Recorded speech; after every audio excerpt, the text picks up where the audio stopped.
Kalau di sini nama saya Nurul Macaki, di sini saya akan menjelaskan 5 sistem engine. Pertama kita akan menjelaskan sistem engine pertama dari fuel system itu. Jadi fuel system itu dimulai dari pertama itu adalah fuel tank. Fuel tank berfungsi sebagai tempat untuk menyimpan bahan bakar. Lalu dari fuel tank kita beralih ke filter. Filter yang kecil ini fungsinya ya untuk menyaring kotoran.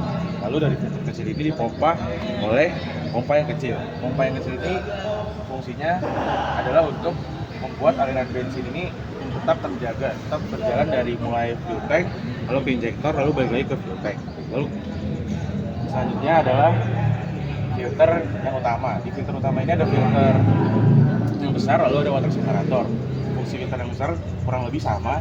Lalu fungsi water separator adalah untuk memisahkan air yang berada di dalam bensin. Lalu dari filter kita beralih ke komponen utama dalam fuel system, yaitu adalah FIP atau fuel injection pump. Di FIP ini fungsinya dia ibarat adalah inti dari fuel system tersebut. Dia berfungsi untuk memompa bensin masuk ke dalam injektor.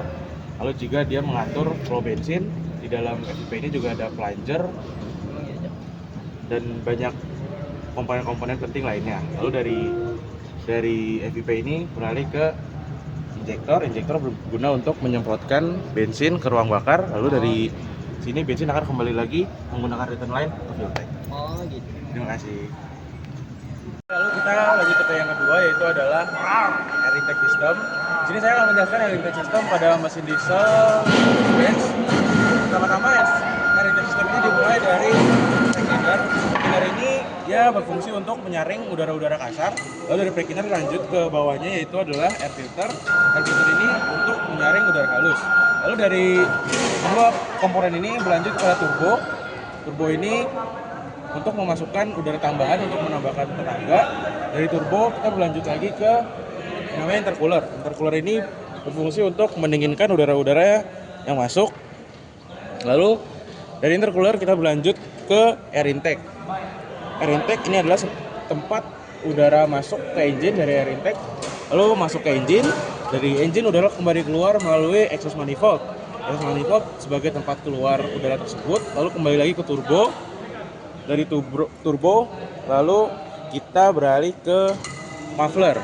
Muffler ini berfungsi sebagai tempat untuk mereduksi suara. Lalu terakhir adalah ke exhaust tank. Exhaust tank adalah tempat pembuangan gas pembakaran.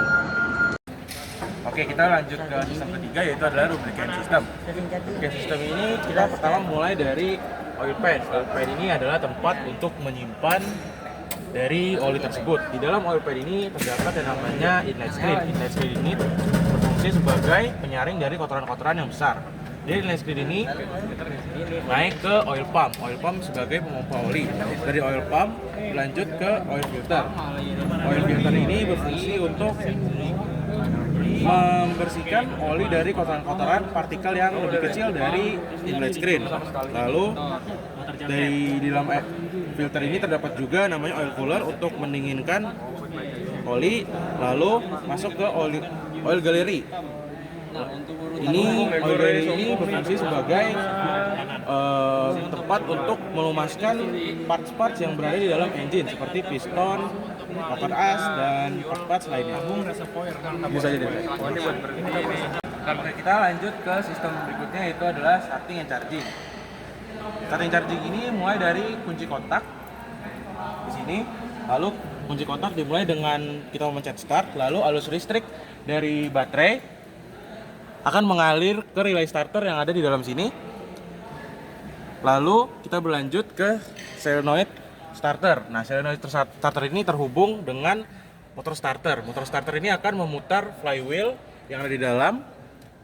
Lalu setelah itu mesin mulai berputar dan proses pembakaran dimulai. Lalu kita berlanjut ke sistem chargingnya. Setelah mesin hidup, puli dari crankshaft di dalam ini akan memutarkan fan belt. Fan belt akan memutar alternator. Lalu alternator menghasilkan arus listrik AC. Nah, di depan alternator ini ada namanya rectifier atau diode yang mengubah arus di alternator dari arus AC menjadi arus DC. Lalu arus DC dialirkan kembali ke baterai untuk diisi ulang. Lalu itulah sistem starting and charging. Kita berlanjut ke sistem yang terakhir, yaitu adalah cooling system. Kalau sistem ini pertama-tama dimulai dari pump.